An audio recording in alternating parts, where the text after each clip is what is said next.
प्रेम कोई वस्तु नहीं है, न राज्य है न धन जिसे आप बल से अपने वश में कर सकते। प्रेम वो शक्ति है जो आपके लिए हर बंधन तोड़ सकती है, किंतु स्वयं किसी बंधन में नहीं फंसती। तो जिससे भी आप प्रेम करते हो उसे स्वतंत्र छोड़ दीजिए, क्योंकि स्वतंत्रता ही वो भाव है जो जीव को सबसे अधिक प्रिय है। प्रेम सच्चा होगा तो उसे अवश्य समझ में आए। तब तक के लिए निस्वार्थ भाव से प्रेम कीजिए।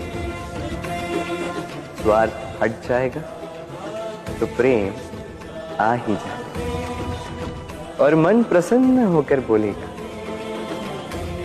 राधे। आपको बांधे वो मोह है, प्रेम में।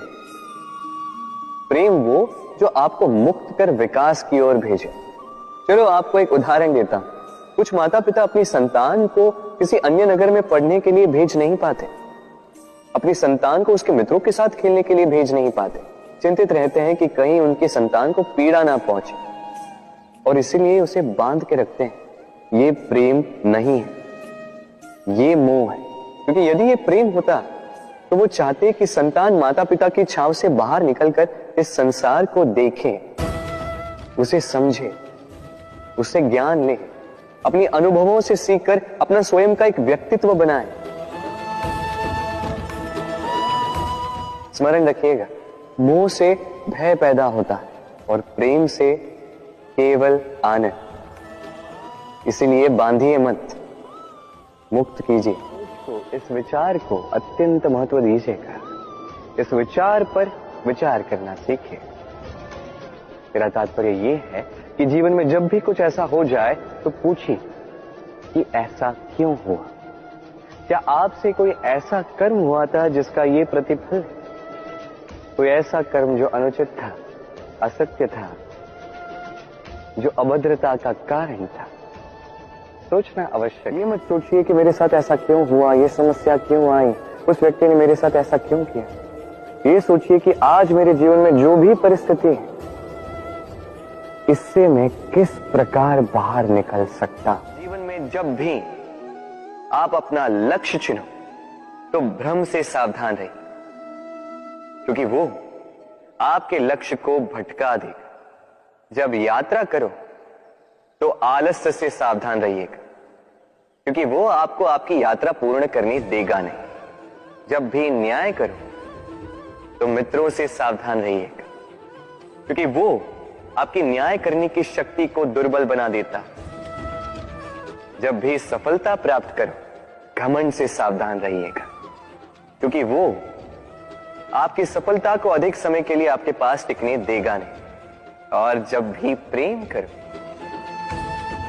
स्वयं से सावधान रहिएगा, क्योंकि मैं आपको कभी हम बनने नहीं देगा। मैं किसी के समक्ष क्यों झुकूं? और ऐसा इसलिए होता है क्योंकि मनुष्य एक महत्वपूर्ण बात भूल जाता है। इस संसार में, इस जीवन में उसने जो भी प्राप्त किया है, झुककर प्राप्त किया।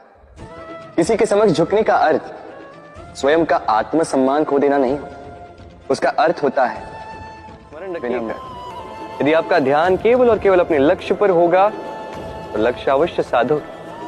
यदि ध्यान यहां वहां भटक गया तो लक्ष्य कहीं भटक जाए। यदि आपका मित्र जीवन में आगे निकल जाए, सफल हो जाए, तो गर्व के साथ कहिए कि ये सफल व्यक्ति मेरा मित्र है।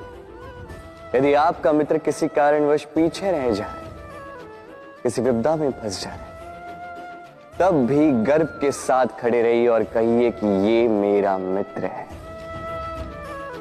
मित्र के साथ एकजुट होकर खड़ा रहना किसी भी परिस्थिति में, चाहे अच्छी हो चाहे बुरी, यही मनुष्य की सबसे बड़ी परीक्षा है। यदि आपका मित्र जीवन में आगे निकल जाए, सफल हो जाए, तो गर्व के साथ कहिए कि ये सफल व्यक्ति मेरा मित्र है। यदि आपका मित्र किसी कारणवश पीछे रह जाए, किसी विपदा में फंस जाए, तब भी गर्व के साथ खड़े रहिए और कहिए कि ये मेरा मित्र है। मित्र के साथ एकजुट होकर खड़ा रहना किसी भी परिस्थिति में, चाहे अच्छी हो चाहे बुरी, यही मनुष्य की सबसे बड़ी परीक्षा है। बातें सदैव स्मरण रखना।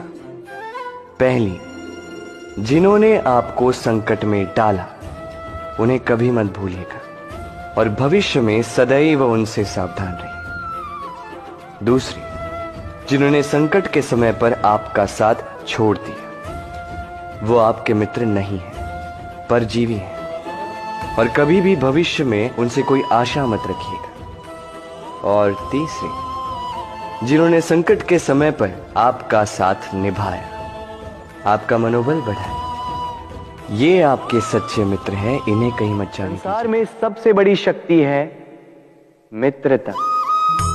यदि सच्ची मित्रता प्राप्त हो जाए तो वही सबसे बड़ा धन है। जब आप कठिनाइयों में होंगे तो मित्रता शस्त्र बनकर सहायता करेगी। मार्ग भटक जाओगे तो मित्रता शास्त्र बनकर आपको राह दिखाए।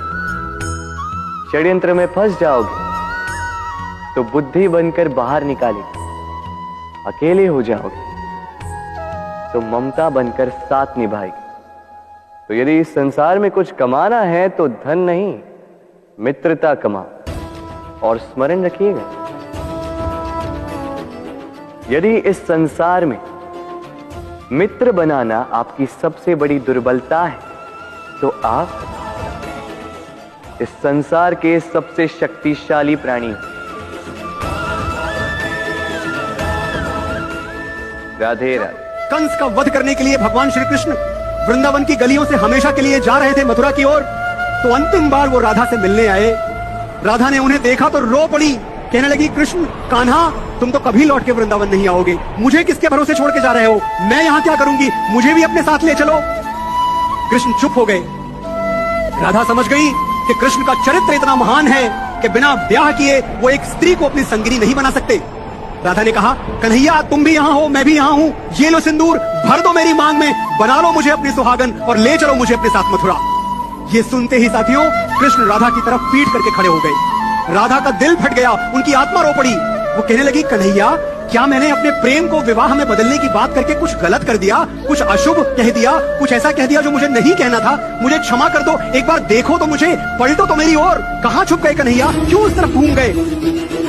और कृष्ण पलटते हैं तो राधा क्या देखती हैं कि वो कृष्ण है ही नहीं, सर से पांव तक राधा हो चुके हैं।